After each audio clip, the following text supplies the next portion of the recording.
André Trigueiro entrevista Jorge Andréia e desdobra para nós a vida exemplar de um homem que é, ao mesmo tempo, cientista e filósofo. Um homem dotado de uma religiosidade essencial. Um homem raro com o qual temos o privilégio de conviver. Jorge Andréia demonstra que somos seres espirituais, embora estejamos num corpo físico. Com seu olhar cósmico, ele nos diz que temos todos um convite para os elevados níveis da consciência plena. No entanto, chegaremos mais depressa interagindo, compartilhando, como fazem as células, por mais pequeninas e passageiras que sejam. Esta é a ciência de Jorge Andréia, que desperta em nós um fascínio pela espiritualidade. Uma ciência da nova era. Trigueiro apresenta esse homem de 100 anos, um jovem cientista pioneiro da medicina do futuro, que anuncia esse tempo com a força da sua pesquisa, com a energia da sua intuição, com a alegria das suas certezas, com a candura da sua modéstia.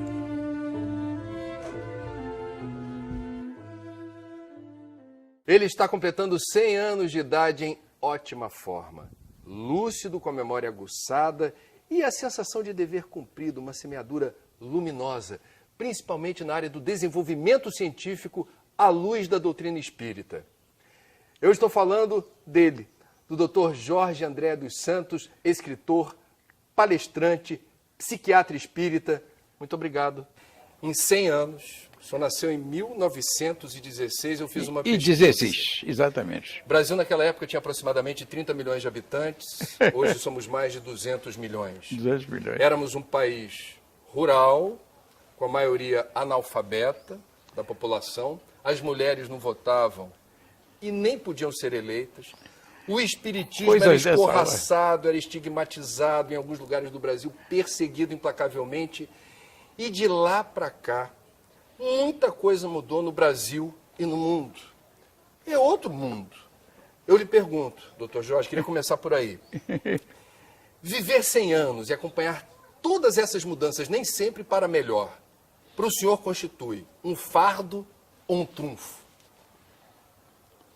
Vamos botar as duas coisas. Você é natural. Destacaria como positivo e negativo? Positivo foi a minha descoberta da doutrina espírita. Foi o positivo. E teve uma coisa importantíssima dentro disso. Quando eu comecei a falar, que me pediam para falar, os indivíduos diziam, você tem que fazer isso, não esqueça do evangelho, dessa coisa toda. Eu comecei a soltar umas coisas científicas. E o indivíduo virou-se para mim e disse, cuidado que este indivíduo é amalucado. Ele não está falando em doutrina, mas ele precisa, o que houve com ele, essa coisa toda. E tive uma ligeira perseguição, e aí vem o fardo. Ligeiro por falta de compreensão das coisas. Mas quando eu fiz alguns livrinhos, quando chegou no terceiro livro, eu tenho uma impressão que o indivíduo disse, não, vamos botar esse indivíduo para fora. Não dava mais. 1916, o senhor sabe, foi o ano que Albert Einstein publicou a teoria da relatividade. Da relatividade, exatamente. A doutrina espírita não é propriamente constituída de pessoas afeitas à ciência. Nós temos, assim, uma tendência ao aspecto religioso predominar. Quando o senhor fala de fardo, é isso? O senhor se contrapôs, o senhor teve dificuldade? No começo foi isso. Mas depois nós entendemos que doutrina espírita, nessa posição, é você ter o conhecimento e desenvolver a existência dos fatos. Seria um sentido filosófico.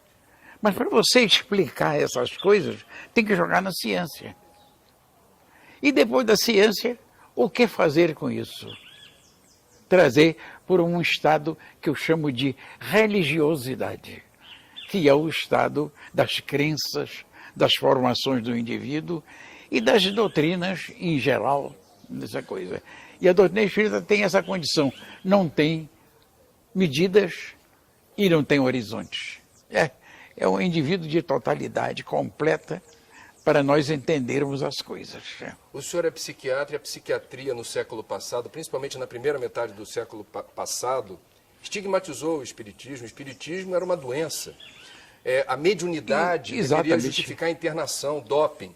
E o senhor, com o seu trabalho, ajudou a esclarecer vários aspectos inerentes à atividade mediúnica e aos mecanismos da mente. Em que medida, nesse tempo, nessa jornada do senhor, em 2 séculos, o senhor ajudou a aumentar assim o nosso coeficiente de informação sobre como efetivamente o psiquismo atua no dia a dia? Veio. E teve um impulso com uma pessoa muito interessante dentro disso tudo, que melhorou essa parte psiquiátrica e doentia, que foi a Anísia da Silveira. Única discípula brasileira de Jung. Jung.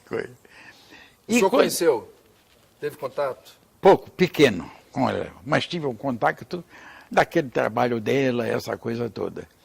Mas quando eu caí um pouco para essa estrutura mesmo, eu tenho a impressão que eu me batizei com Jung. Aí foi uma abertura muito grande. Porque o indivíduo teve umas coisas notáveis, essa coisa toda. Inclusive eu tive conhecimentos interessantes e através de sonhos.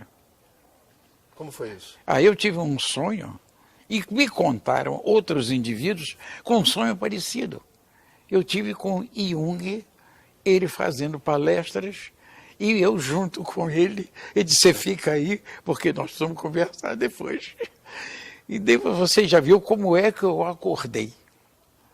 Eu acordei prazenteroso, feliz da vida. Tive com Jung e tive uma surpresa muito grande. O indivíduo dos nossos trabalhos, etc. Preciso lhe contar um negócio que 2 dias depois.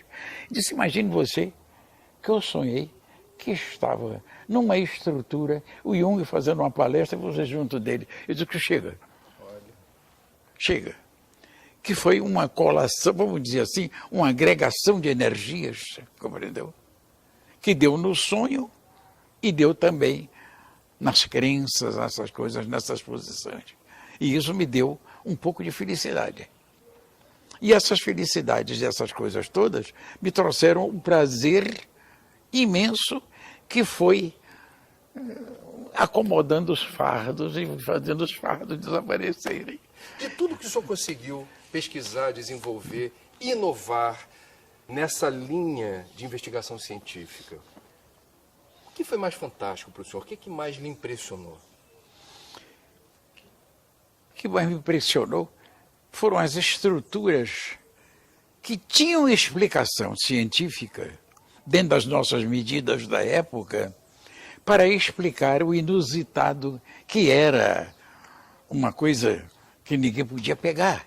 Era uma coisa fora do comum, que era a estrutura dos conhecimentos religiosos, etc., que o indivíduo, como é a ciência, vai se meter num negócio desse. E eu vi que a ciência era o processo de explicação, não digo definitiva, vamos dizer, mas do nosso tempo, a explicação ideal para esse processo. E aí fui desenvolvendo, e senti com a psiquiatria, um pouco da psicologia do dia a dia, essa coisa toda, as facilidades imensas. E tive indivíduos que comigo fizeram coisas. O senhor falou há pouco dos sonhos, o senhor teve outras evidências acumuladas ao longo da existência até aqui, de que havia algo além do alcance, algo além dos sentidos. Por exemplo, como o senhor descobriu que indígenas zelavam pela segurança no plano astral da sua residência? Que história é essa? Mas tem uma história bem grande. Porque você sabe que eu estava na aeronáutica, etc., e tinha umas viagens para o interior, né, etc. E numa dessas viagens, o rastreador, que era um indivíduo que fazia a comunicação com os índios para nós, essa coisa, principalmente os não ainda aculturados, etc., dizia, o pajé de determinada tribo quer falar com o pajé branco, que era eu. E eu peguei uma canoa e fui atravessar o Rio das Mortes, etc., ter contato com o pessoal. E aí, em contato com o pessoal, tinha uma pessoa doente, eles fizeram um apanhado geral, para um fechamentozinho, uma coisinha leve, botaram a menina na rede e disse, senhor pajé, está aqui a coisa, que é para tratar a moça. E a moça tinha apenas uma gripe e estava com o nariz escorrendo, essa coisa toda. E que na época a gente dava aquelas coisas, e que eu vou lhe dar os remédios da minha época, etc. Aspirina e eucaliptine, injetável. E saí dali depois que dessa. Mas tinha um traço de cal adiante, e eu vi mais de 50 homens longe daquele lugar que fazia parte do grupo. Aí eu disse, eu vou vê-los. Quando eu fui querendo me transferir para lá, o rastreador me abraçou e eu caí no chão. Eu disse, doutor, pelo amor de Deus, não atravessa essa linha aí. O senhor vai invadir as coisas dele e nós vamos morrer aqui. Eu comecei a tremer. E voltei para casa tremendo, essa coisa toda. Então isso foi já uma experiência. E a outra foi no Bananal, com a Diacuí, que era a mulher do zelador, não, era o zelador da época, que era o Alfredo, etc., que era o irmão do Vilas Boas, essa coisa toda. Grande indigenista. É, coisa. E ela me deu um almoço, compreendeu? Aquele almoço interessante, etc., de garfos, aquelas coisas diferentes. Mas no almoço ela pegou umas plantinhas e botou em cima. E eu perguntei, Alfredo, o que é isso? Ele disse, não é para poder salgar, porque aqui ninguém tem sal. O índio não tem sal. Eu fui perguntar a ela, até hoje ela só fazia rir e não me dizia o que era. Você acabou sabendo. Não acabei sabendo, que são os contactos. Mas depois eu tive sonhos e outras coisas interessantes, de acontecimentos, muito fortes mesmo, sabe? Porque quando eu saí daquele primeiro pajé que eu falei, daquela coisa, ele me deu um arco e flecha. Uhum. E eu coloquei na sala onde eu morava o arco e flecha. E eu tinha um indivíduo que tinha uma potência mediúnica muito interessante. E de vez em quando eu pedia para ele sair do corpo e fazer descrições. Inclusive mandava ele para minha casa. E ele me descrevia detalhes que ele não conhecia com uma perfeição. Só que ele errou completamente. Eu aí disse, vamos ver o que é. Uhum. Sabe o que era?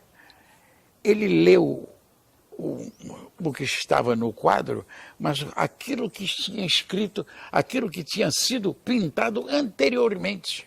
Porque pintaram em cima do negócio. Ele descreveu o que estava atrás. E o senhor conseguiu descobrir isso? Eu descobri. Eu fiquei coisa. Entendeu? E aí eu fiquei inusitado, etc. Aí eu pedi para ir para o meu quarto onde eu dormia. Não, você vai lá, que eu quero ver o que você...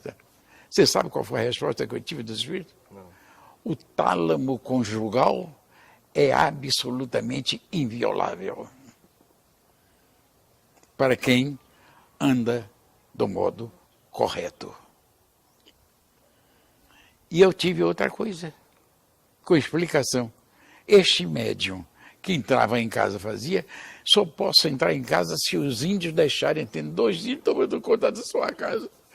Quer dizer, você vê que correlação parece até uma coisa fora do comum dos nossos preceitos, das nossas condições. E como era contar essas histórias ou conviver com seus colegas psiquiatras da ciência clássica, materialista, e que na área da psiquiatria resolvia muito problema na base dos remédios? Isso. Aí, você sabe que eu fiquei assim, eu não digo muito isolado, mas cuidado com ele. Porque ele tem umas explicações. Mas cuidado, porque não é meio não é da ciência. Não. Quer dizer, num determinado momento o senhor percebeu, entre os meus pares, psiquiatras, eu tenho que tomar certos cuidados porque eles não me compreendem. Não. E no meio espírita também eu tenho que tomar certos cuidados Exato. porque prevalece o aspecto religioso. Aí entra aquilo que você falou, os fardos. Os fardos e as coisas. Mas dos últimos anos, de uns 15 anos para cá, eu tive um conceito no meio espiritual interessante. E no meio científico. Já não tem as reações. Você já não vê. Hoje, nos colegas médicos especializados, psiquiatras, com raríssimas exceções, que não aceitem perfeitamente essas coisas. Alguns me dizem, não, eu tenho uma noçãozinha, eu vou ver. Tem coisas interessantes nesse sentido. Em que medida Divaldo Pereira Franco foi importante nessa trajetória para afirmar a sua convicção? Eu trabalhei 4 anos com o Divaldo. E ia para a Mansão do Caminho, que estava nascendo nessa época. E toda semana nós íamos lá, porque ele tinha sua organização na calçada que era embaixo, na Bahia. Então nós pegávamos um pedacinho da estrada e entrava na sua, vamos dizer assim, no mato, porque ainda não tinha aquele negócio da Mansão do Caminho. E fazia essas reuniões, etc. Eu via coisas absolutamente inusitadas, né? Ele como médium, que era no tempo que ele ainda não estava por esse mundo, esperando que você não encontra mais ele em lugar nenhum. Então eu disse, Divaldo, como é que vão as coisas, etc. Mas teve uma coisa curiosa. Na saída, os jipes que era velho, quebrou qualquer coisa, Divaldo disse, bom, já é noite, tinha um lugar lindo, essa coisa toda, debaixo de árvores, essa coisa toda, olhando aquilo. Eu disse, Divaldo, como é o negócio? Ele disse, chega aqui, você entende de carro? Eu digo, nada. Ele disse, nem eu, vamos sentar aqui, deixa os meninos trabalhando. Eram mais uns 3 ou 4 que participavam da reunião. E junto disso, eu tive com ele as maiores belezas espirituais que eu aprendi espiritismo, mas na posição exata de uma compreensão, que é preciso ter muito freio dentro dessas coisas, porque você sabe, junto do sério e do coisa, tem muita divergência, muita elucubração, muita mistificação. Foi aí que eu aprendi realmente espiritismo com ele. E mais o seguinte, quando eu estava logo no começo, que eu tive um encontro com ele, ainda não tinha nada disso, que eu fui na calçada e me encontrei com ele, e curiosamente eu olhei uma coisa, fui dar um palpite, que ele já estava falando, ele virou, espera aí, você então ia fazer uma palestra aqui. Era para eu fazer uma palestra ali, eu passei a fazer palestra de 15 dias lá. Você se lembra quando foi a primeira palestra no ambiente espírita? Como foi, onde foi? O senhor tem essa lembrança? Foi com o Divaldo. Foi com o Divaldo, com ele, no grupo dele. Ainda a Mansão no Caminho não existia, era na calçada que ele fazia isso, que era num lugar perto lá da Bahia, essa coisa toda. Vou castigar. Você se lembra o tema? Bom, o tema exato eu não me lembro, mas que eu botei ciência no meio para me livrar, botei. E a plateia gostou? E achou de sujeito, vamos lá. E vi. E comecei a ter muita gente, né? Que o pessoal achava que eu dava também uma abertura, não ficava fechado dentro das posições evangélicas e dava uma abertura para a vida comum do pessoal, sabe? O senhor conheceu Carlos Torres Pastorino? E eu trabalhei com ele 3 anos ou 4. Ele é conhecido no Brasil, no movimento espírita em particular, como autor do Minutos de Sabedoria, mas não se sabe sobre Pastorino. Entretanto, ele foi muito vigoroso na produção de obras que a gente não encontra por razões jurídicas. A família embargou, ao que parece, essas obras na circulação comercial, mas que são muito inspiradoras para a compreensão exatamente de aspectos da doutrina espírita que o senhor também trabalha. Qual é a lembrança que o senhor tem do Dr. Pastorino? Muito boa. Boa e com certa saudade, sabe? Porque foram seguramente uns 5 anos que eu trabalhei com ele. Porque eu já estava no Rio, ele estava no Rio de Janeiro, ele já tinha deixado as posições católicas Ele dele. quase foi padre, né? Não, ele esteve no Vaticano. Ele passou por isso tudo. Ele me contou essas histórias todas lá, etc. O Vaticano recebia ele, a parte espírita, contanto que ele não mostrasse de público. Porque ele tinha um conhecimento imenso, você não pode, incalculável. Mas incalculável, essa coisa toda. E que hoje está restrito a minutos de sabedoria. Como é que o senhor vê essa questão assim do legado de Pastorino ficar mais vinculado a um livro que é interessante, é best-seller, mas vai muito além disso. Foi muita publicação que se perdeu nas revistas, essa coisa toda, etc., compreendeu? E da família, né? Eu conheci a família dele, a mulher, os 2 filhos, essa coisa toda, etc. Mas aquilo se perdeu mais de coisa. Mas ficou no Mundo de Sabedoria, no Minuto de Sabedoria, que é um livro interessantíssimo, né? Minuto de Sabedoria. Nos próximos 100 anos, nós teremos mais espaço para a ciência no movimento espírita? Nos próximos 100 anos, o domínio completo dela. Quando eu falo domínio completo, é a razão de uma compreensão psicológica do homem ao compreender as suas crenças, essa coisa toda. E, inclusive, a razão de ser da vida. Nos próximos anos, nós vamos compreender o que é a fenomenologia, o que é o mundo espiritual, a sua existência. Não tudo, mas aquilo que a gente possa alcançar, essa coisa toda, vai ser dado. E tem um indivíduo que deu uma abertura muito grande na vida, que é um livro que eu considero sensacional. É do Bruce Lipton, A Biologia da Crença. É um livro sensacional, que ele mostra coisas interessantíssimas, essa coisa toda, e mostrando de futuro que as coisas se encaixarão normalmente. A ciência nossa vai ser isso. Vai ser uma condição anatomofisiológica nossa, comum, e mais psicológica para esse lado, que hoje nós chamamos de espiritual, mas que vai ser o normal. Nos próximos 100 anos já vai. Não pode deixar de ser. É uma coisa humana. É uma busca. E o indivíduo se inclui nisso. Como é que esses médicos todos que eu conhecia, meio redutores, hoje está tudo cedendo, perguntando, buscando, essa coisa toda. Doutor Jorge André, de todos os livros que o senhor escreveu, há algum que o senhor tenha mais apreço, mais carinho, por uma razão qualquer? 2 deles. Primeiro, Os Insondáveis Caminhos da Vida. E o outro, Forças Sexuais da Alma. E por que esses em particular? Aconteceu coisas interessantíssimas nesse história. Imagine que nós fazíamos as reuniões, essa coisa toda, e nessas reuniões entraram as 4 pessoas,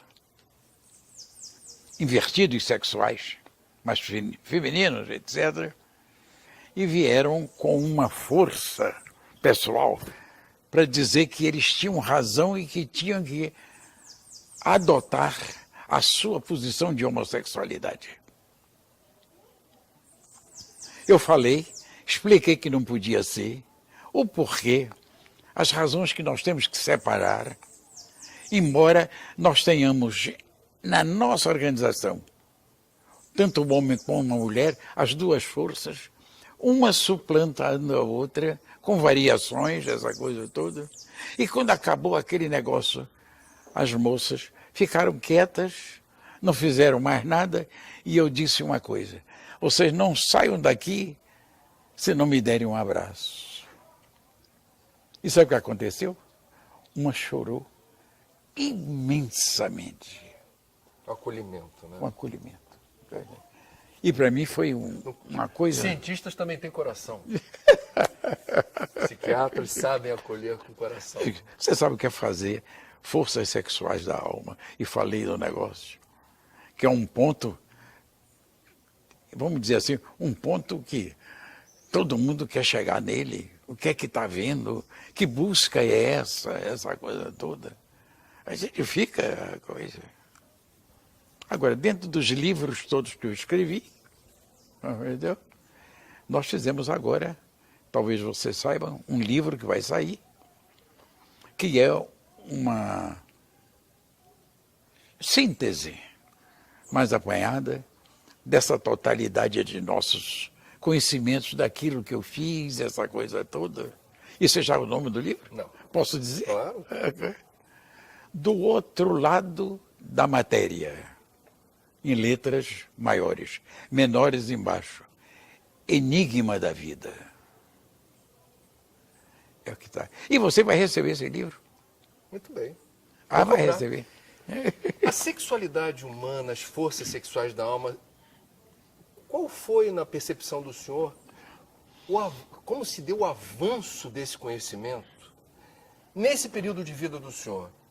Porque é uma das áreas do conhecimento que a gente também mais avançou, eu suponho. Agora, ainda há muita dificuldade em se perceber na sociedade, ou se acolher na sociedade, se vulgarizar esse conhecimento no dia a dia. O que o senhor descobriu e escreveu, o senhor acha que ainda há uma distância enorme do pleno conhecimento público dessa área de investigação? Quando o público não tem conhecimento, e mais analfabeto, vamos dizer assim. Quando eu falo analfabeto, não é das letras, é dos conhecimentos, essa coisa toda. Mas um público, do modo geral, está penetrando nessa área. E está penetrando fortemente nessa área. Pelo menos as nossas conversas, a busca e essa coisa toda, nós estamos sentindo isso. Estamos evoluindo. Quer dizer, evolução, né? Qual é a percepção do senhor quando a gente fala de ciência e percebe a maior parte do orçamento disponível no mundo, recursos públicos ou privados na direção da indústria armamentista, a neurociência tentando investigar na mente onde se dá o desejo do consumo para poder vender mais produtos e serviços? Eu diria, dá para ser otimista com a comunidade científica ainda tão, eu diria, distraída de certos princípios éticos? É que nós estamos numa fase evolutiva de queda. Mas vamos subir. E vai ser formidável. Porque nós já tivemos uma fase boa. E a gente pergunta, caiu por quê? Não, porque a evolução, digamos assim, é uma sinuosidade. Você desce 2 degraus e sobe 3. Momento é de descida? Nesse momento de descida é o que nós estamos acontecendo agora, vendo essas coisas todas. Que você vê absurdos hoje, determinados indivíduos, etc. No entanto, indivíduos simples, às vezes lhe dão conceitos que diz, como é que este homem pode me dizer uma coisa dessa? O que é que ele traz na alma? Que espírito evoluído aquele? E o corpo não está como deveria, como precisaria estar. Por que isso? Então essas oscilações são muito necessárias na evolução para ver equilíbrios, para o indivíduo ressarcir o que deve, buscar o que deve, ampliar o que deve. E daí tira-se uma conclusão maior. A evolução está onde? No conhecimento, na busca, no estudo, no trabalho dessa área. Porque no dia que o homem começar a estudar mais, quer dizer, estudar, trabalhar, etc., compreender a coisa, a evolução dá um salto. Como é que o psiquiatra espírita Jorge André dos Santos explica a pandemia da depressão, o mal do século, que deverá ser, segundo a Organização Mundial da Saúde, o principal fator incapacitante para o trabalho daqui a alguns poucos anos, o fato do suicídio ser caso de saúde pública no Brasil e no mundo? O que está acontecendo com a cabeça e o coração das pessoas? É remédio que resolve? O remédio, posso dizer um termo simples? Claro. Tapa buracos. Mas só uma coisa vai resolver: o avanço, o conhecimento. Porque tudo isto é doença do espírito e não do corpo físico. Então, no dia que nós conhecermos melhor essas forças espirituais que carregamos, esses elementos vão se dissipando, porque vão sendo vencidos lentamente pelo conhecimento espiritual que nós carregamos, evoluímos, etc. E eu acho que a futura civilização na Terra, não digo amanhã, nem depois de amanhã, muito depois, vai ser uma coisa sensacional. Só pode ser.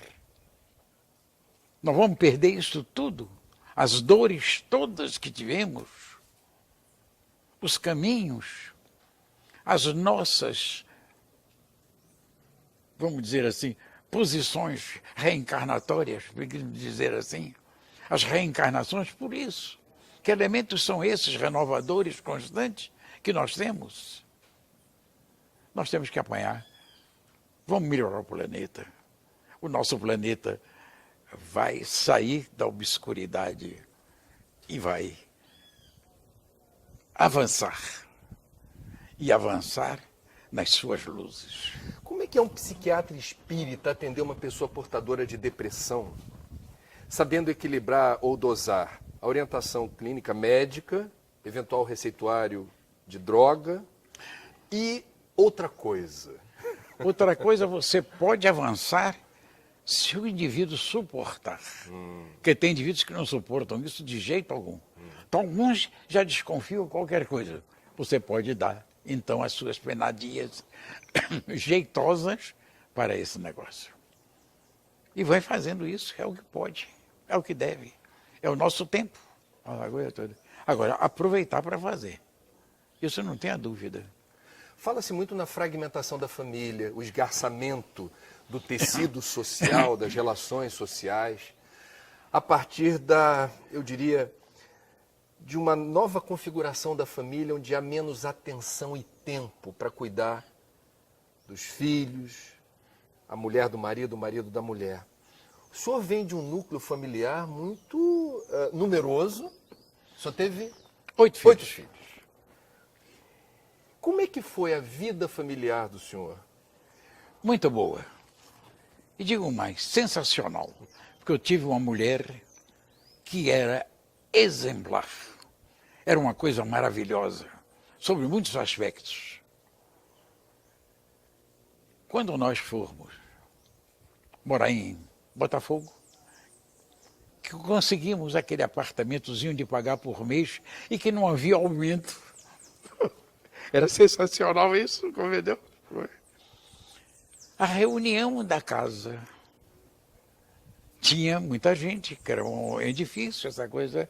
As mulheres se reuniram e disseram para minha mulher: à tarde nós temos umas grandes reuniões, se a senhora quiser participar, a senhora venha participar.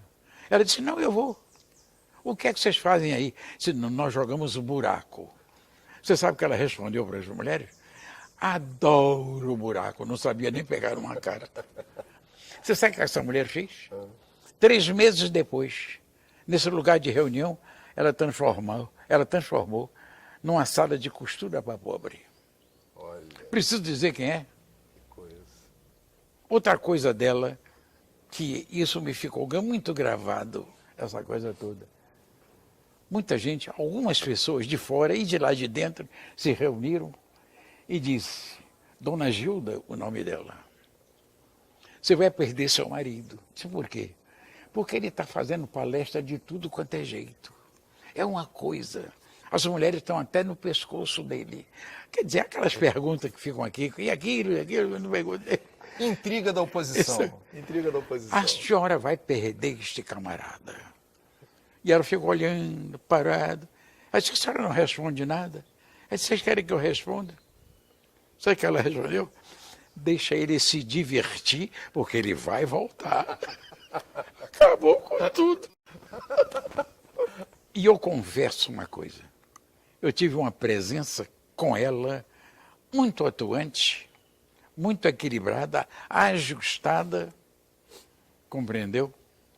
Sem coisas, eu não tinha tempo também de ficar vagando por aí, fazendo bobagem, essa coisa. Então. Fui um indivíduo, digamos assim, comportado. Ainda bem, ainda bem. Doutor Jorge André, há uma história muito conhecida, mas é possível que alguns que estejam vendo agora essa gravação não conheçam, do 8º filho que o senhor teve, que não foi previsto. E a maneira como se deu o 8º parto de Dona Gilda, que é, no linguajar dos católicos, um milagre, ajudou a robustecer a fé do senhor em tudo aquilo que o senhor já tinha como certo. Como é que foi? Depois do 7º filho, ela teve que cortar as trompas. Ou melhor, foi operada, e o indivíduo disse, não, nós vamos fazer uma cisão. Não, não vamos fazer uma cisão, não. Nós vamos pensar. Eu disse, não, senhor. O senhor corta, porque em casa, qualquer vento, o menino entra outra vez. Qualquer ventania.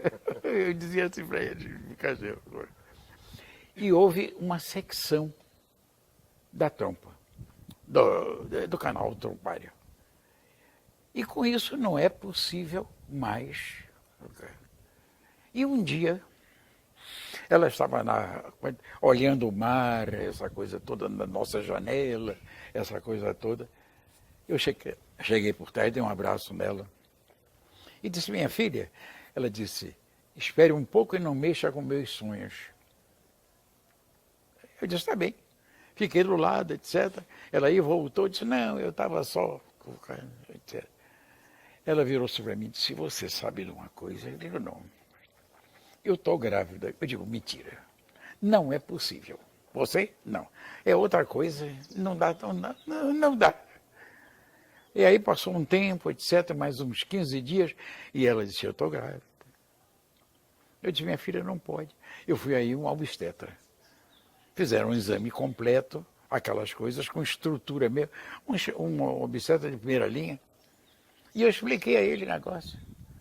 Ele virou-se e disse, olha, ela está grávida, mas eu não faço aborto, não. Assim mesmo. Eu já não estou pedindo nada disso. Não estou pedindo nada disso. E a gravidez foi progredindo, progredindo, progredindo. E, cara, barriga, tudo isso, essa coisa toda. E eu meio assombrado. Disse, meu Deus, como é que vai dar esse negócio? Primeiro, como é que este espermatozoide chegou lá se a trompa estava cortada? Ficava nesse negócio, essa coisa toda. Aí eu tive, por intermédio até um pouco do Divaldo, a explicação. Disse, durante a gravidez, como este menino precisa vir na sua família de qualquer jeito, essa coisa toda, entendeu? Depois eu digo mais ou menos quem ele é. De qualquer jeito ele precisa, a trompa foi retificada. Eu disse, mas como é que pode ser isso? Não, aproveitou toda a mocidade dos seus filhos menores e tiraram energias deles. E aí o sujeito me disse, você já viu o menino como tem energia? Eu disse, por quê? O menino não anda, pula. Sabe o que é isso? Para jogar fora energia. Haja fluido vital. Haja fluido vital. E foi aproveitado e reconstruíram um lado da trompa. E o espermatozoide correu e pegou o óvulo. Eu aí aceitei isso, essa coisa toda. Até agora está tudo bem, essa coisa toda. Vamos ver como é que vai ser a gravidez. Essa criatura teve uma gravidez absolutamente normal. Um parto normal. Agora, eu fiquei assombrado. Quando acabou tudo, eu disse, meu Deus, este negócio aí, eu tenho a impressão que rompeu tudo. Ela vai ficar cheia de coisas, de dificuldades, essa coisa. E vai ser um inferno, sabe? 8 dias para tirar aquela coisa final. tudo normal e sem nada. Aí eu tive uma informação espiritual. Disse, é assim mesmo e está tudo certo, etc. E esse menino se criou. Ele custou a falar. Quando chegou nos 2 anos, quase 2 anos, ele virou-se para mim, depois que falava com dificuldade, essa coisa toda, ele virou-se e disse, aproveitei, eu decorei um nome lindo, meu pai. Eu tinha um nome lindo, que nome é esse? Eu achei, Mosquito, você vê que nome lindo. Ele tem uma memória que é um negócio. Estudou advocacia, você imagine discutir com esse menino, não tem jeito. Compreendeu? E ele está com 42 anos. Muito bom. E formidável. E um filho fantástico e exemplar. Olhando o retrovisor da história, da sua história, há algo que o senhor faria diferente? Há algo que o senhor olhando para trás disse, poxa, mas se eu hoje, com a cabeça que eu tenho, vivesse novamente aquela experiência, eu faria algo diferente? Eu acho que não. Eu acho que eu ia em frente. Porque eu não admito aborto de modo nenhum. Se veio é porque tem qualquer coisa. E eu vou pegar as consequências. Não fazia aborto para me livrar. E para livrar ela de saída, não. De jeito nenhum. Quer dizer, eu sou um pouco rancoroso com isso. Quer dizer, a doutrina espírita me deu isso, né? Eu falo em doutrina espírita, mas eu chamo a minha doutrina universal, porque eu acho que ela não tem medida, né? É tudo. As crenças, está tudo lá dentro, compreendeu? Tanto que eu respeito de uma maneira fantástica qualquer indivíduo, católico, protestante, etc., que cada um tem a sua medida. E você tem que respeitar os outros, compreendeu? Dependendo, naturalmente, o que ele carrega de benefício, de coisa boa. Porque tem muita gente boa nessas religiões todas, etc., né? Tem uns meio difíceis, etc., compreendeu? Que são rancorosos, etc., mas, de uma maneira geral, tá bom. Como também tem espírito rancoroso. De tudo, para todos os gostos. De tudo gosto. Olhando para frente, imaginando a hipótese do senhor ter a oportunidade de participar do próximo projeto encarnatório, aonde o senhor gostaria de reencarnar, para fazer o quê e de que jeito? O senhor já pensou nisso? Hein? Já pensou alguma vez nisso? Não. Estou pensando agora pelo que você está me dizendo. Olhando para frente, o senhor acha que vai continuar militando na área da ciência? O senhor gostaria de retornar ao Brasil? Eu acho que sim. Primeiro, ficaria uma temporada lá estudando, me preparando, porque eu tenho uma impressão que o futuro está no Brasil. Olha a extensão territorial. Olha o que é que nós temos de norte a sul. As condições. Você vê que ainda temos 30% ou mais para nós aproveitarmos de coisas do próprio Brasil. A quantidade de línguas que nós já temos aqui dentro. De gente, de variações, de famílias, etc. Isso tudo vai ser um bloco. E eu venho para isso. Venho. Para me meter nesse negócio. Não tenho dúvida. Porque vai fazer o quê? Não vou trabalhar, né? Porque é angustiante você ficar num lugar sem saber o que vai fazer. É absolutamente angustiante. Se não tem um livro, se não tem isso ou aquilo, ou alguma coisa, um projeto seu, essa coisa toda. Nós precisamos disso. É alimento da vida, né? Olha o seu trabalho. Ao Brasil está reservado que papel no mundo de regeneração? O senhor teria alguma explicação? A gente tem aqui no Brasil, muito por conta da obra de Irmão X, Brasil, Coração do Mundo, Pátria do Evangelho, o risco de dogmatizar, e dizer assim, ao Brasil já está sacramentada esta função. E há uma outra corrente que diz, o Brasil precisa fazer por merecer essa condição. Isso. Vai fazer por merecer isso. Mas vai ser um processo lento, mas vai buscar, sabe por quê? Porque a extensão territorial é muito grande. Nós, aos poucos, estamos absorvendo as coisas, etc. Você vê o que é que está acontecendo na Europa, o que está acontecendo no norte, no sul, essa coisa toda. Você vê que aquilo é o caminho, não tem outro caminho para o futuro, etc.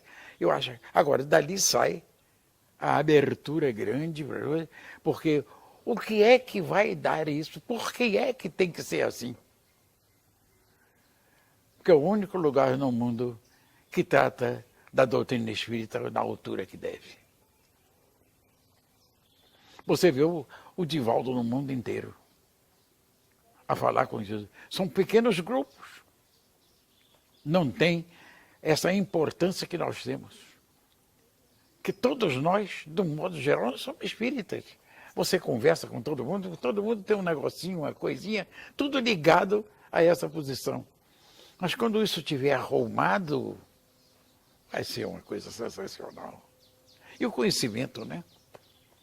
O indivíduo conhecer a sua razão, a sua busca, saber o que é que vai fazer, o respeito consigo e com os outros, isso vai ser fantástico. Não se incomode. Daqui uns 1000 anos nós vamos nos encontrar outra vez. Doutor Jorge André, para quem não teve o prazer de conhecê-lo, principalmente a garotada, as novas gerações, não assistiu palestra do senhor, não leu o livro do senhor, não sabe muito bem quem o senhor é, mas está muito ligada na internet, nas redes virtuais e provavelmente terá a chance de vê-lo agora. O senhor teria algo para dizer para essa garotada? Espírita ou não? E por alguma razão teve a chance de vê-lo agora, falando. Quando me perguntarem, mas diretamente eu não posso dizer. Sabe por quê? Para não ferir a posição de cada um. Que o indivíduo pode dizer o que é que este camarada veio aqui dizer uma coisa que eu não perguntei nada, que nem quero saber. O senhor está dando uma mensagem para eles muito importante dizendo isso. Num mundo onde há tanta intolerância e arrogância intelectual, de imposição de ideias. Não, o negócio é diferente. O indivíduo vai se descobrindo. É o processo evolutivo também de cada um. Isso tudo vai desaparecer. Essas coisas miúdas. E para os espíritas que vivem dizendo assim, é um período de transição, é uma encarnação chave, não há tempo a perder. O senhor teria alguma recomendação para pais espíritas que às vezes têm problemas na educação? Exageros. Deve conhecer melhor a doutrina espírita na sua essência. Porque é numa conversa boa, é numa atitude sem compromissos maiores que você coloca toda a posição devida por conhecimento das pessoas. E não uma imposição. Uma imposição é uma coisa terrível. Se o indivíduo hoje disser eu não quero nem saber disso, amanhã ele vai participar, porque ele precisa disso e ele vai descobrir. E ele que vem buscar. E ele vem buscar, não tenha dúvida. Ele vem buscar. Está lá em Kardec, lá atrás, né? Com certeza. O gênio Allan Kardec foi um gênio de uma época, né? Escreveu o que criou, escreveu. As novas gerações de psiquiatras. Estivesse o senhor aí na posição de convidado para falar para os pares que estão começando a se aventurar nessa área dos mecanismos da mente, do psiquismo. Qual é o conhecimento que precisa ser melhor consolidado nessa área? Bom, nós tivemos umas conversas no ICEB, no Instituto de Cultura Espírita do Brasil. E ele dá justamente com outros médicos que estão trabalhando lá, conhecimentos muito bons dessa área. E gente da periferia, não é só do Rio de Janeiro, não. Na periferia, pessoal todo da parte, coisa, que vai no Instituto de Cultura Espírita dar as suas palestras e receber. E tem uma coisa muito boa no Instituto, que toda palestra, 15 minutos depois, perguntas e respostas. Para esclarecimentos, essa coisa toda. Sempre com uma posição, vamos dizer assim, de equilíbrio, de ajuste. De vez em quando um sai um pouco, vamos dizer assim, perde o degrau, etc., mas volta outra vez. Mas é natural essa coisa toda. Mas sempre tem indivíduos compostos hoje, médicos, que estão lá trabalhando. No Instituto de Cultura Espírita tem 4 médicos dando aula. Porque todo sábado, são 2 por sábado, e você já viu, tem que dividir isso tudo. Doutor Jorge Andréa, muitas universidades já aqui no Brasil, a USP é uma delas, muitas universidades, num número ainda superior lá fora, principalmente nos Estados Unidos, já absorvem o conhecimento da espiritualidade na área da saúde. E é uma inovação incrível, fantástica. Mas, qual é a percepção do senhor da chance, do lado mais renitente e conservador, da área médica de uma forma geral, entender que não é possível explicar saúde ou doença apenas e tão somente a partir da matéria, do corpo físico? eles vão chegar. Vão chegar integralmente nisso tudo. Como está chegando São Paulo. São Paulo já tem uma coisa, uma divergência grande disso. Nós também aqui, no Rio de Janeiro, também coisa. O norte todo, que eu conheço, essa coisa toda, já tem muito dessas coisas todas, etc. Compreendeu? Às vezes ele mistura um pouco os mistérios com essa coisa toda, mas estão se esclarecendo. É o futuro. A coisa vem. E vem com calma. E vem certo. Porque tem tropeços no meio do caminho, a gente vai consertando. Mas a coisa vai chegar. É o futuro. Não tem por onde fugir. A abordagem terapêutica É. em relação às pessoas que são portadoras de patologias mentais severas. É isso. O senhor é Exatamente. otimista? Haverá um avanço? Já está acontecendo? Um avanço fantástico. Por causa do conhecimento espiritual. Porque nós estamos com conhecimento anatômico. Anatomo-fisiológico. Já se conhecemos muita coisa.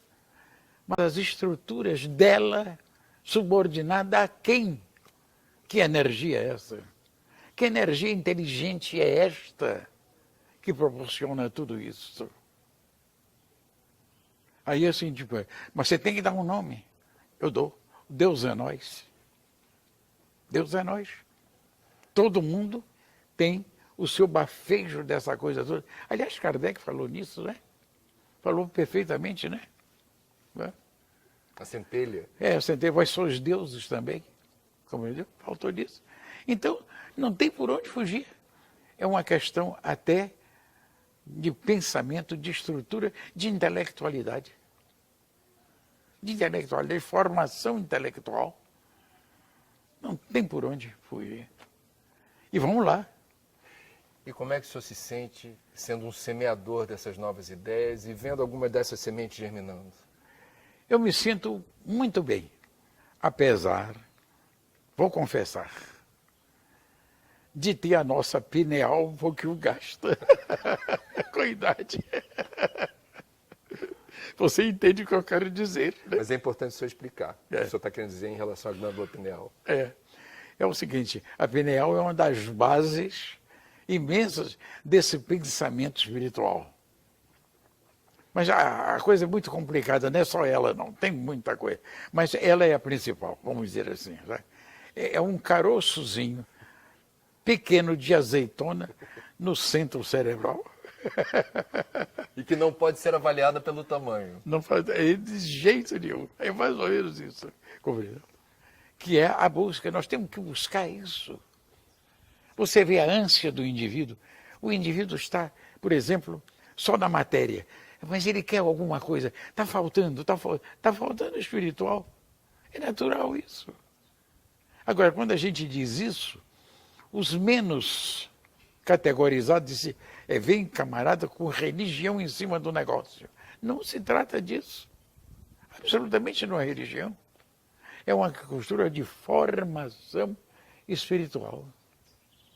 Formação intelectiva e espiritual. Para buscar. Acho que é um ótimo fecho para essa maravilhosa conversa que eu tive o privilégio de ter com o senhor. Que isso? E eu tenho que dizer uma coisa. Eu, como seu irmão de jornada reencarnatória, quero lhe dar um expressivo abraço. Demorou. Só se por agora. Muito obrigado. Um expressivo Muito abraço. obrigado, muito obrigado. Ah, minha Viu? filha. Opa, muito obrigado. Ah, que coisa boa. Foi um prazer. Que coisa boa. Obrigado, obrigado por tudo.